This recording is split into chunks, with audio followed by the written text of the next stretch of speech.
What about, I mean, did they hold the boldness against you? I mean, was there a feeling that perhaps in the 24th century, well, which is when this thing is... Right, yes, that came up at the very first press conference. A reporter asked Gene Roddenberry, look, you know, it doesn't make any sense. You've got a bald actor playing this part. Surely, by the 24th century, they will have found a cure for male pattern baldness. And Gene Roddenberry said, no, by the 24th century, no one will care.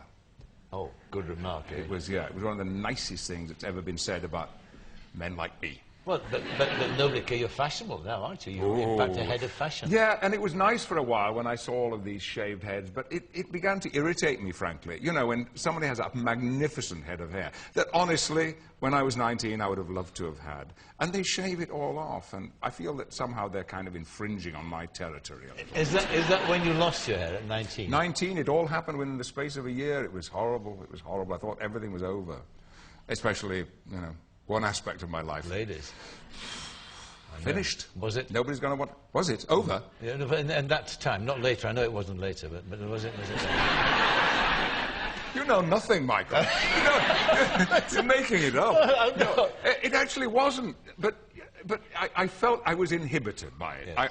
I would have been bolder in my relationships with young women than I was. Yes. Well, and it was probably all for the best. Absolutely. I think we should be circumspect when we're 19, actually, but we just have a lot of problems. But did you have you had a flap, didn't you? You had the old Bobby Charlton. Yeah, I did. And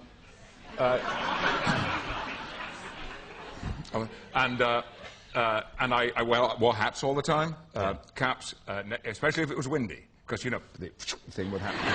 And that was always so silly about Bobby, wasn't it? I mean, the worst possible job he had for having one of those shoulders. Shall I tell you how I lost it? Yeah.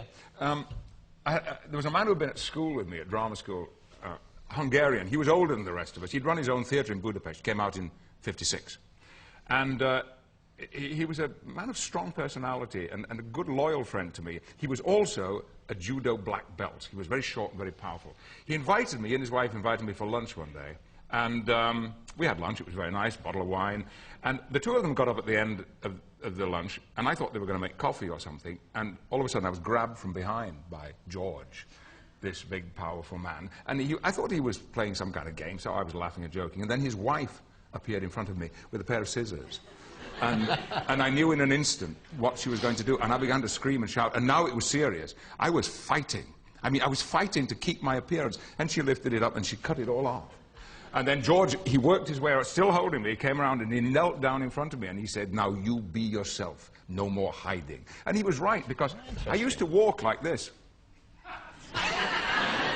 You know, because I was embarrassed about this thing, and so I couldn't stand up properly. You know, it was not only inhibiting as a person, it was hopeless if you're an actor, of course. Yes. You know, so you have to wear a toupee, do you? I did, yes. I never wore one socially. Yes. But I used to wear it when I went up for jobs. The one occasion that it rebounded on me, I got an audition for the National Theatre for Laurence Olivier, and I went down to their little setup there they had down at the Cut in Waterloo. And I did what I always did. I wore the toupee to the audition, so I could put it on myself. It was really good. It looked entirely natural. And I went in, and I did my first piece with the toupee, and he was sitting there right in front of me, and it was a nerve-wracking experience. You can imagine, you know, young actor. And I finished it, and I started to explain what my second piece would be. And as I did that, I started doing this, you see, with my fingers, and I'm talking to him all the time, and I unclip from the back, and I take it off, and I put it down on the chair beside me, and I start my second piece. Well, I can see immediately that I haven't got his attention. He's looking down here, like this. And when I'd finished, he said, do it again.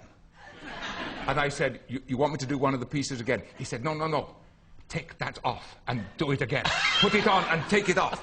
And I did, and he said, marvellous, that's marvellous. And I swear it was the only thing about my audition he remembered. So it was obviously storing it away in case sometime he had to do... I waited for the moment in one of his performances when he would do something like that. But, you know, those days are now past, and I can relish what I have.